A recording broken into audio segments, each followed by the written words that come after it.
अस्सलाम वालेकुम दोस्तों, कैसे हो आप सब। उम्मीद है आप सब बहुत अच्छे होंगे। आज हम आलू की भुजिया बनाने जा रहे हैं और ये वो भुजिया है जो छोटे और बड़े सब बहुत शौक़ से खाते हैं। तरकीब बताने से पहले मैं आपको जो है एक बात बताना चाहती हूँ कि अगर आप मेरे चैनल पे नए हैं और आपने मेरे चैनल को अभी तक सब्सक्राइब नहीं किया तो प्लीज़ इसे सब्सक्राइब करें। और अगर आपको मेरी रेसिपी अच्छी लगती है और आप मज़ीद रेसिपी जानना चाहते हैं तो आप जो है मेरे चैनल को सब्सक्राइब करें, लाइक करें और शेयर करें। हमें आलू की भुजिया के लिए जो चीज़ें दरकार होंगी उनमें सबसे पहले जो है ये आलू है। इन्हें हमने धोकर कतलों की सूरत में जो है लंबे लंबी काशों की सूरत में काट लिया। आप चाहें तो इन्हें गोल अंदाज में भी काट सकते हैं। ये 2 अदद टमाटर हैं, ये 3 से 4 अदद हरी मिर्चें हैं, 2 से 3 दरमियाने दर्जे के हमारे पास प्याज हैं। और मसाला जात में 1 चम्मच नमक है, 1 चम्मच ज़ीरा है, थोड़ी सी कलौंजी है, 1 चम्मच दरफड़ कुटी हुई मिर्चें हैं और आधी चम्मच हल्दी है। इसके अलावा हमारे पास 1 अदद लीमू है और थोड़ी सी जो है कुटी हुई अदरक है और एक ये प्याला छोटा जो है ये दही का है। जी हमने ये इसमें कुकिंग ऑयल डालना है। मैं इसमें तकरीबन 3 से 4 चम्मच जो है वो कुकिंग ऑयल के डालूँगी। आप अपनी मर्ज़ी से डाल सकते हैं कि आपके घर में ज़्यादा जो है ऑयल पसंद किया जाता है खानों में या कम। ये 3 से 4 चम्मच जो है तकरीबन कुकिंग ऑयल के मैंने इसमें डाल दिए हैं। अब ऑयल को थोड़ी देर गर्म होने के लिए रख देंगे। ये जी जैसे ही ऑयल गर्म होता है हम इसके अंदर ये जो हमने 2 से 3 अदद प्याज जो है स्लाइसिस में काट के रखे होंगे ये हम डालेंगे। ऑयल गर्म हो चुका है। अब हम इसके अंदर ये प्याज डालते हैं। इसमें प्याज को आपने ब्राउन नहीं करना, बस हल्का सा सोते करना है।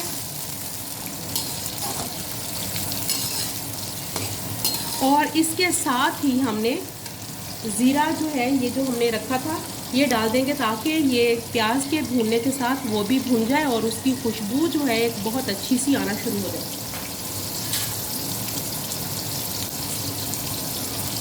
अभी हम इस मरहले पर सिर्फ ज़ीरा डालेंगे।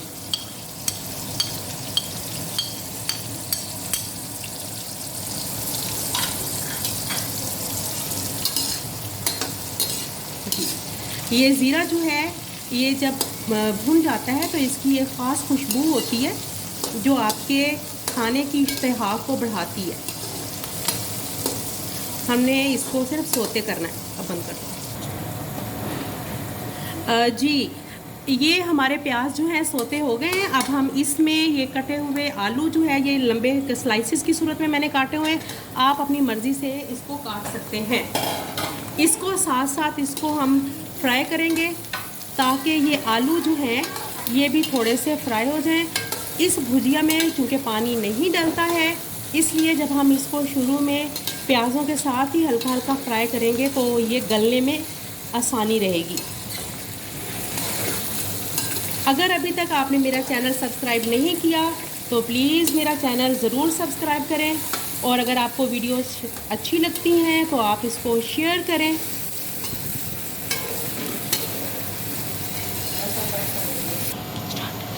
जी ये हमारे आलू जो है ये ऑयल में फ्राई हो गए हैं।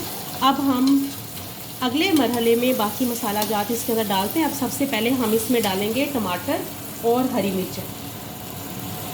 ये 2 से 3 अदद टमाटर थे और 3 से 4 अदद जो है ये हरी मिर्चें थी।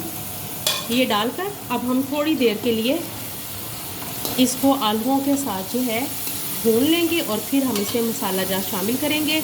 टमाटर जो है हमने इसमें बिल्कुल मिक्स नहीं करना है क्योंकि ये टमाटर जो पानी छोड़ेगा और इसमें जो हम थोड़ा सा दही शामिल करेंगे उसके पानी में ही इन आलूओं ने पक कर तैयार होना है। इसमें ज़ायद नहीं डालना। यहाँ पर मैं आपको एक बात बताती हूँ। अब हम इसके अंदर बाकी मसाला जात डालेंगे। ये नमक है, हल्दी है, कलौंजी है और कुटी हुई मिर्च है। अब हम इसको एक दफ़ा अच्छे तरीके से मिक्स कर लेंगे ताकि मसाला जो है तमाम आलूओं के साथ यकजान हो जाए। ये देखें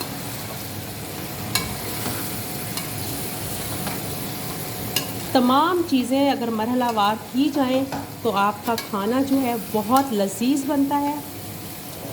हमने इसकी बहुत ज़्यादा भुनाई नहीं करनी है। अब हमने इसके अंदर दही डालना है। ये दही का एक छोटा सा बाउल है। ये प्याली को अच्छे तरीके से साफ़ कर लें, क्योंकि रिस्क को बिल्कुल भी ज़ाया नहीं करना चाहिए जी।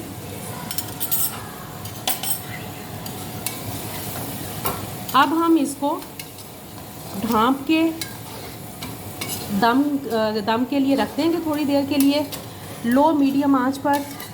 उस वक्त तक जब तक आलू जो है वो नरम हो जाए, पक कर तैयार हो जाए। तकरीबन 5 से 10 मिनट हम इन्हें दम लगाना पड़ेगा। अब हम इसको ढाँप देंगे।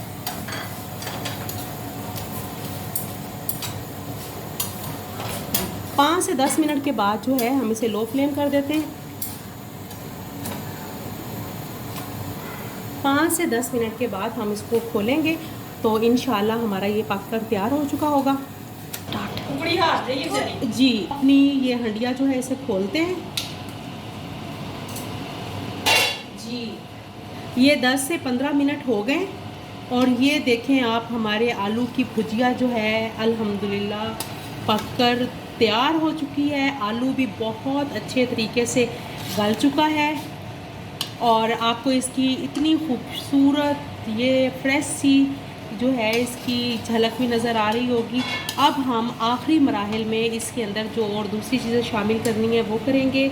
सबसे पहले हम इसमें ये एक नींबू जो है उसका रस उसके अंदर मैं आखिर में शामिल करने जा रही हूँ, ताकि हमारे ज़रा ये थोड़े से खट्टे मीठे से आलू बन जाए।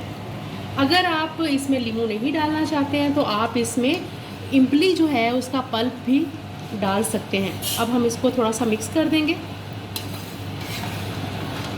इसके बाद हम इसके अंदर डालने जा रहे हैं ये अदरक, मैंने जो है एक कुटी हुई रखी थी, ये इसके अंदर डालेंगे। प्लेटों को अच्छी तरह साफ़ किया करें ताकि कोई चीज़ हमारी ज़ाया ना हो। अदरक के साथ ये आलू का जो बादीपन होता है ये ख़त्म हो जाता है और अदरक का अपना एक जायका और खुशबू जो है वो खाने के लुत्फ़ को दोबाला कर देता है। उसके बाद अब हम इसके अंदर काली मिर्च डालेंगे आखिर में, थोड़ी सी अपने जायके के मुताबिक। अगर आपको काली मिर्च का जायका पसंद नहीं है या नहीं आप लोग खाते हैं तो आप इसको स्किप भी कर सकते हैं। इसके साथ ही आखिर में हम 1 चम्मच जो है ये कुटा हुआ गरम मसाला जो है वो इसमें शामिल करेंगे और अब हम इसको थोड़ा सा मिक्स कर लेंगे। आप इसमें खुश्क मेथी जो है, कसूरी मेथी, अगर आपको उसका जायका पसंद है तो वो भी इसमें शामिल कर सकते हैं।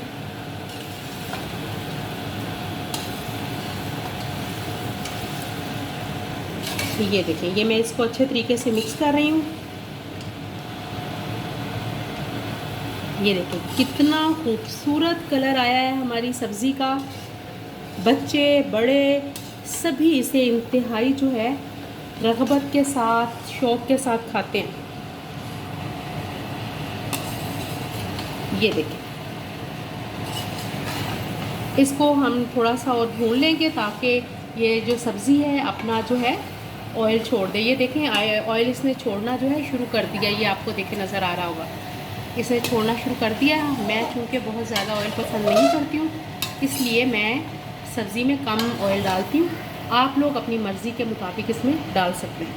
ये देखिए कितनी खुश जायका सब्ज़ी हमारी पककर तैयार हो गई है।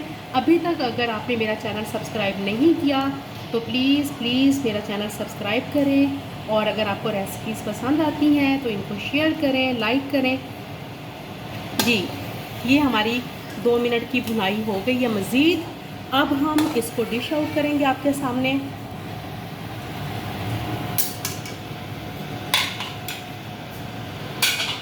ये मेरे पास एक डिश है जिसमें हम इसको निकालेंगे।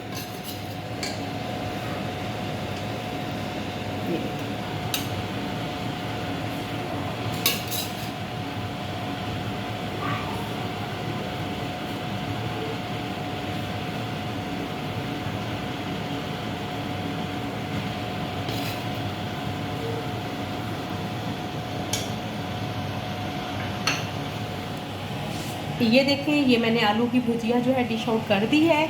इसको आप सुबह के वक्त पराठों के साथ खाएं गर्मा गर्म, या आप अगर चावल बनाते हैं तो चावलों के साथ भी इसे खाया जा सकता है। इसको आप खमीरी रोटी के साथ खाएंगे तो भी बहुत मज़ा आएगा। शुक्रिया।